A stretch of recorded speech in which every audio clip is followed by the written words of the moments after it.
tell you about one of the Trump administration's new hires. His name is Darren Beattie, and his name may be familiar because back in 2018, he was fired from the first Trump administration after CNN revealed he spoke at a conference attended by white nationalists.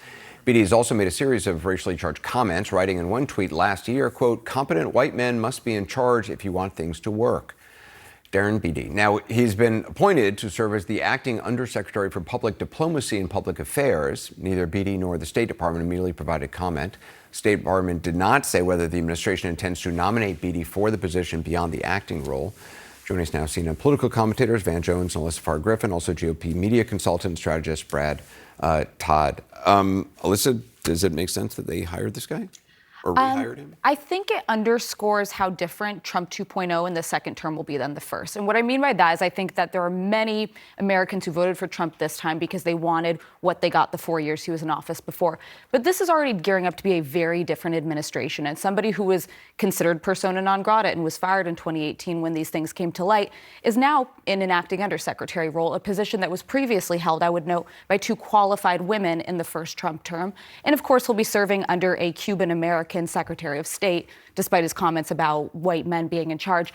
I think it simply shows that a lot of sort of the checks and credentials you would go through the first time around, and that there were folks in the administration who would have, raised alarm bells about that. That's just not where we are. Trump is going to get who he wants where he wants it. Yeah, I mean, DEI is out, but I mean, diversity, equity, I guess this is inclusion of a white national former speaker to a white nationalist group. Yeah, look, I mean, this is shameless and despicable. And it really, they are saying they only want quality. We've got to go with quality. We got to go with excellence. And then they bring in people out of the trash can. They just go drag out horrible people who you wouldn't hire to run a bodega and put them in the highest positions. And so it's the gaslighting of Americans, attacking black people, attacking brown people, saying we're not good enough. And then they go get the worst people ever born and put them in high positions. And so at some point, I think right now Americans are just shocked.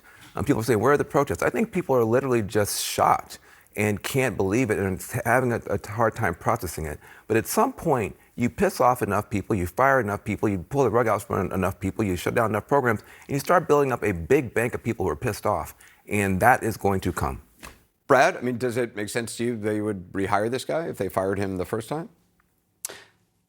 Well, I don't know Mr. Beattie. I don't really know much about him other than a bunch of tweets, none of which I like, the ones that I've seen anyway. I don't think from just reading those that he'll be confirmable for a long-term position.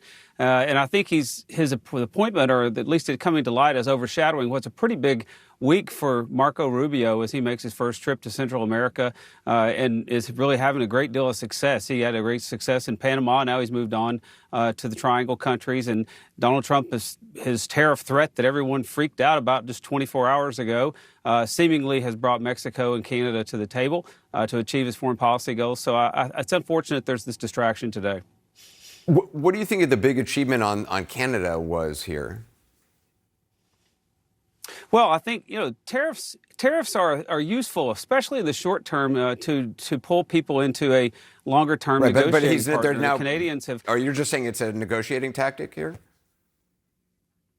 Well, it often is. It often is, unless the negotiations don't succeed, and then it can become a longer-term thing. I think in the case of Canada, it probably is a negotiating tactic.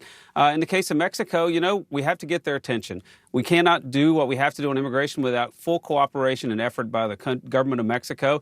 It is essential that they crack down on the cartels, and it is essential that Canada crack down on the cartels as well, as they've tried to move some of their operations there. So I think this is off to a good start, and I think this other news is overshadowing it today. Alyssa, the shutting down of U.S. aid, whatever, it's not a huge part of the budget, but in terms of its influence overseas, the goodwill it engenders among a lot of people, that's been one of the big criticisms of it. There's a lot we still need to learn more about. And I'll say this, conservatives, Republicans for a long time have been for cutting waste, fraud, abuse, looking into federal programs, looking at how we can streamline and shrink them. But I'm not sure that is what this is. Senator Bill Cassidy, a Republican, put out a statement saying he was unclear on whether PEPFAR was still receiving funds, one of the single most successful humanitarian organizations Last in I heard, American the PEPFAR history. computer programs had been shut down, and so life-saving HIV medication, which was actually even on the shelves in clinics overseas, can't even be distributed. And so when you have somebody who sits on the help committee in the Senate not knowing basic information, that's very concerning. But more on America's global standing, the reason we have alliances, we have relationships, we have international aid is because we are the global superpower and we want to be countering China. If we pull out the rug from these allies, we pull back all our international aid, China will step into the void there. So for the successes that Brad points out, which I to some degree agree with, this is playing a very dangerous game that's opening territory for China to come and swoop in. Van? No, this is terrible. First of all, But Alyssa, today, Hold Marco on, Rubio. hold on. This Van's talking, and then we'll get to you, Brad. we can brag on Marco Rubio. I'd be happy to do it, but I'm going to tell you right now, people are going to die in very large numbers around the world who are expecting the United States to live up to our promises to get them medicine, to get them help. And when that happens, people are going to remember that. There are people right now who have HIV who are alive only because the United States is making sure of that. Donald Trump says, we don't care. You go die. That's the message from the United States government. It is the wrong message to be sending, and it opens up the door for China and other people say, at least we're a stable government who's not going to leave you out here to die. That's this is not an abstract conversation for people around the world. That's not. No, Van, today Marco Rubio wrote congressional leaders to explain their moves on USAID and why they're moving it to the State Department. No, he's It is to specifically make talking sure about that those HIV groups and those medication, programs. HIV medication and PEPFAR. Well, hold on just a second, though. The goal is to make sure the programs and the people administering them align with U.S. foreign policy goals. You know, we started USAID in 1961 as a way to counter the Soviet Union's influence. Today, we need to use it to counter the Belt and Road Initiative as China. But that China's PEPFAR, doing, which as is what Alyssa Van was points out. talking about, But was actually started by George W. Bush, and it saved 25 million lives Yeah, over since correct. that time. PEPFAR. Right. PEPFAR is a great program, but there's no reason it shouldn't be run directly out of the State Department. But But if there's- the people who are medication, doing let me the work just, for the do you president. know anything about HIV medication? Because if you stop HIV medication, the virus flares back and it mutates. So if you have millions of people who Van, are dependent on HIV I'm not arguing medication. against PEPFAR. Well, you seem to be because I'm not arguing you're against avoiding PEPFAR. answering not. any questions No, I'm about not. it. Well, if it's shut down, do you think that's No, I'm wise? not.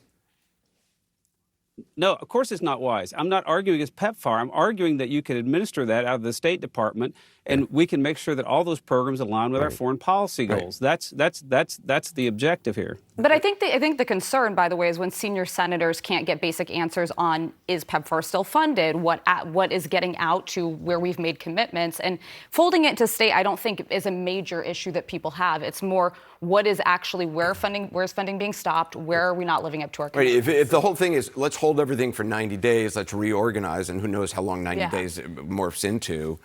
With something like PEPFAR, the virus doesn't work that Yeah, way. look, there's a smart way and a dumb way to do anything. I'm all for dealing with waste, fraud, and abuse, but when you just jerk the rug out from under literally millions of people around the world who are sick and who are dying, that is a dumb way to do it. It's the wrong way to do it, and there will be long-term If you consequences. want China's Belt and Road Initiative to just conquer Africa, pull the rug out from the tens of millions of people who are relying on us for this help. Hold on. Washington says this stuff all the time, though. They say don't change anything, don't look into anything. The audit of USAID last year faulted the agency for not having any internal controls on the overhead expenses of its partner organizations, the NGOs it's giving money to. It used to, before 2005, you could only get 80% of your money from the government. We took that off. We've taken it off every year. Lots of ways to fix it. This is the It's wrong way to do it. It's reasonable to look at this. I agree with you on that. It's reasonable to look at it. There are smart ways to do things and there are dumb ways to do things. I have no problem with making programs better. I have problems with abandoning sick people.